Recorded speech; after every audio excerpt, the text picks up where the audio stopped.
Welcome back to Zeitgeist. I am Josué, and with me today I have Carla Bellot, visual graphic artist, a cook, lifestyle blogger. Like, what else am I missing? I'm trying to think. I wear many hats. I do animation. I also do social media management and strategy. I do the blogging, as you said.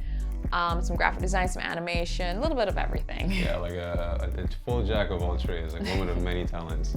And so, your blog, Barbadianista, can you walk me through the origin of Barbadianista and how this began? Okay, well, Barbadinista is an Instagram-based blog that I started 3 years ago, July 2018. And basically I started as an experiment because I had friends and coworkers who would always ask me when they wanted to know, like, where can I buy this, or where can I find this, or what's happening this weekend. So they used to joke and say that I was Carlapedia, or that I knew like a little bit of everything. Yeah. So I thought, well, maybe I can do like something text-based or like an actual blog of this. So I started it, and basically I would just share whenever there was something happening in Barbados, like if there was a sale or an event or promotion, anything like that.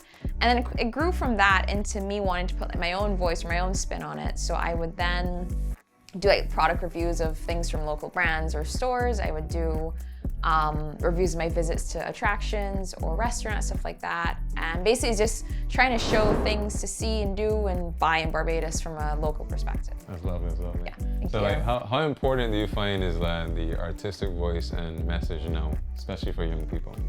I think it's very important. I think it's important, and especially as you said, finding your own voice. And I think it's really encouraging that we're seeing more and more people branching out into more, as you would say, non-traditional careers. Because, you know, typically we were always told to pursue, you know, doctor, lawyer, engineer as careers, but now people are aiming to like try and follow their passions. If they paint, or if they take photos, or if they write, you know, trying to make that into a career. And I think that's really nice, and it shows, you know, if there's something you want to do, there is a way to make money and a job out of it. Yeah, right. So I want to go back to your work as Barbadinista, because you don't just do art, but you do like lifestyle blogs, like food culture. What do you think is an integral part to like what drives you as an entrepreneur to do all those things? For Barbadinista? Yeah. I would say Barbadinista would be just basically sharing things. Like if I find something that's really cool and I think, you know, not enough people know about this, or I think this needs more exposure, I'm always more than happy to share it. Especially if something that's like now starting out or doesn't have, you know, much following as yet. So I think definitely sharing is an important thing to me, and just making things people aware of things. Yeah. And one of the things that you're very consistent, and like that consistency gives you presence, you know, so that presence is very important. So how do you find like to stay in that creative zone to just keep pumping out so many ideas? I always try to keep on top of what's happening. I always try to know what's going on and just keep a general idea of what's happening in the island. And I always like to ask myself questions, especially when it's coming up with ideas. It's like, how would this work? Would this work? Why would it not work? So I always ask myself questions, and I find that if I then find that I can give myself suitable answers for it, I then think it's, you know, it could work. And you also do like an artist, you have like an artist page, like Carla Bellot Art is your Instagram page. You can tell them to stand. Thank you, thank you. But around October especially, you just like pump out so many different things for Inktober. For Inktober, yeah. Because I also, my first love in art and the art world was definitely drawing. Like I loved drawing. Like you can ask my mom, used to draw on the walls all the time, much to her horrors. Oh, no. But I definitely I'm glad to say I've been able to grow in different areas of art. So I also dabble in a little bit of photography. I do some writing, painting I also love as well. So yeah.